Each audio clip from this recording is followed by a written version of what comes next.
Well, there was a situation, I guess, while you were a 911 dispatcher where someone tried to rob you? Not necessarily rob, but well, I'm not gonna say rob, but they're glad to be real with you, man. It was multiple situations during the 911 thing because I kind of leveraged that position to do things that I didn't have any business doing. So me and my cousins and my brother, we were still heavy in the streets. And then I would go put on a 911 uniform at night and work 6 p.m. to 6 a.m. Like, I've even had times where I went and looked up service calls and I called my cousin like, man, do y'all know 10 police was looking for us last night? Like, we got to be cleaner about this, so we got to do this and that. But I will say I never look for trouble. I cannot tell one story where I went and looked for it, but I do have countless stories where it came my way and I did what I felt I had to do at that time as a man. Well, I'm talking about a situation where someone allegedly tried to steal some jewelry and then you used your resources as a dispatcher to find out who they are and where they lived. You guys. I got everything, man. I got everything. You can't. You're not getting out of this one. All right, bro, let me tell you a story. So, man, that's crazy. You know what I'm talking about, though? No, I do. I know. Yeah. My brothers and my god brothers gonna laugh when they see this. All right, I'm at Chuck E. Cheese of all places. Chuck E. Cheese in Tampa. I don't know about Chuck E. Cheese worldwide, but Chuck E. Cheese in Tampa, that's like where adults go to have hood parties with the children. Shit is terrible. So I'm at Chuck E. Cheese, my god brother and another guy having words, and whatever the case is, from their exchange, my god brother ready to fight. And his name Marquise. So I'm telling him like, Keith, listen, it's too many of them. It's only like my family and my party had left already. We was just doing the cleanup, getting everything to the car. I'm like, bro, it's too many of them. We got our children with us. At this time, my oldest, who's about to be 17 in August, he's 1 year old. So I got a 1-year-old with me, baby mom. He has his wife with him and 2 small children, 1 small child. And I'm like, bro, listen, this ain't it. We outnumbered. I left the guns at home. Like, just let it go. He like, nah, fuck that. So it's a lot of them. The young lady on their side, she's like, hey, y'all grown men. This a place for children. Y'all just let it go. And him being hot-headed, man, not only did he turn it up 10 notches, but he punched the lady in the face first. Whoa. Okay. So he punched the lady first, and then her husband jump up like, of course, as a husband's supposed to do. Yeah. The husband come out like they're in the middle of the parking lot squaring off, man. He get the best of the husband. And when he did that, I'm just like, he gonna get us killed. Like, he can't, 1, you hit a woman, and then 2, you just beat up a couple. And like, we are heavily outnumbered. So yeah, man, long story short, I had a split-second moment. I was like, do I jump in the car and leave him? Or do I like try to hit somebody and go ahead and get my ass whooping too? Because it was just too many. And I chose option number 2 because I wasn't going to leave him. So I just ran up. I can't remember who I punched. I punched somebody and they whooped my ass for probably like, it had to be 60 seconds. I just felt myself swinging this way. But this all I'm doing the whole time, I'm holding my neck. I'm like, these motherfuckers ain't getting this jury. Because I didn't have time to take my jury off. I had to think fast because he was moving so quickly. But they ended up getting it anyway. I remember they kept trying to pull me down because they were younger than me, but it was a lot of them. So I finally, like, I get to my knees, but I'm like, don't go down. If these motherfuckers stump me, I'm killing somebody. That's all I kept thinking about. Y'all not going to kick me upside my head. No matter what y'all doing, y'all not going to get this jury. But man, as when I placed my palms on the ground to get up, I just remember one of them, he was like, yeah, bitch ass nigga, give me that chain. Snatched the chain and then he ran off. Like 30 seconds later, I hear my baby mom screaming somewhere behind me. She chasing him through the parking lot, trying to fight him, but she ended up snatching my chain back from him and got in the car. But I took that very personal, and that's when I ended up using my resources to find them. And how did you find some random people from Chuck E. Cheese using your 911 resources? This sounds interesting to me. Yeah, right. So just off instinct and what I've been taught from my mom and my dad, remember tag numbers. So after I get done getting my ass kicked, one thing I did was I memorized that tag number. I look at the tag, I get it, I jump in the car, get to my phone, I send it to myself and save it.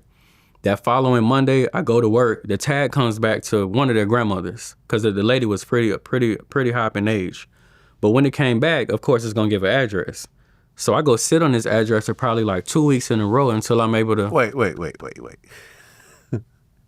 For 2 weeks, you were showing up to this old lady's house. Absolutely. Trying to find the guys that you got into a fight with. Yeah, man. Like it's a job. Like for 2 weeks, you were scoping the spot. Listen. Like you were undercover, basically. Glad it got this bad that my older brother, like, he went with me a couple of times and he was like, bro, this shit's stupid. Get out, just get out the car and do what you gonna do. He was like, how many times we gotta sit here? I'm like, bro, we gonna do it. We just gotta do it. It's a clean way to do it. And I really learned that working in the sheriff's office. Like, it's a right and wrong way to do everything. You can literally provoke somebody and then leverage, stand your ground, and then go from there. So I'm telling him, like, bro, it's the right way to do it. We cannot just go willy-nilly to an old lady house and get active.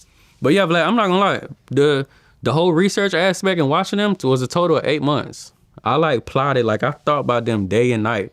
And I'm not gonna lie, it hurt me that it took place in front of the mother of my son and my son. Like, that's what, cause I was deserving of an ass whooping at that point. We was doing things and we was wilding too, so I respected the ass whooping. But it was the fact that women and children were present and they did that like really, it bruised my ego real bad, and I couldn't wait to find them. Well, you did finally find them, right? Absolutely. Well, not every single one, but the top 5 I wanted, I found every single one of them. Together or one by one? 3 of them were solo, 2 of them we found together. We hit the jackpot one day and found them together. So 4 different times. Yep. And I guess you robbed them each time? No, we ain't rob. Well, one time, I wouldn't call it robbing. We more so wanted to belittle him. So we took his items, but we just threw him across the street and broke his phone and stuff like that. But we didn't necessarily like take it for monetary gain.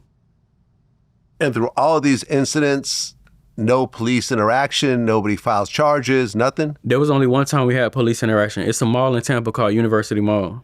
And I used to carry this old Navy bag, and it was big enough to put my Mac 11 in it. And I remember us seeing them. Well, first, my baby mom saw them. She called me. She like, hey, D, they in the mall. We followed them through the mall. We have a short fight, and we were still outnumbered. And we probably was going to run into the same fate that day, but I happened to have my Mac 11 on me, and we came out on top. And that day we did. This the same mom that I got shot at with. Same mom, and I'm cussing her out again. Drive this fucking car. But that was the closest we got to any police interaction. The other 3 times were all isolated. We did what we did, and we got out of there. Well, this was happening around like 2012, 2015, like around that time? I'll give it 2000. No, that's good timing, yep. So what I'm saying is, if this was happening in 2025, there's going to be cameras everywhere. Absolutely. People are going to have, someone's going to be recording Somebody somewhere. Somebody going to record the fight, all that, yep. You would not have been able to walk away from these situations the way you were in the 2010s, basically. I agree with that fully. And also, the level of hyperviolence we have these days, I'm sure if I try that today, somebody in that crowd going to have a switch and ain't nobody going to make it home. You're going to die right there on scene. I mean, you were in your early 20s at that point. Yeah. You're 35 now? 35, yeah. When you look back on that, do you say, well, I had to do what I had to do, or do you kind of feel ashamed over some of your actions? I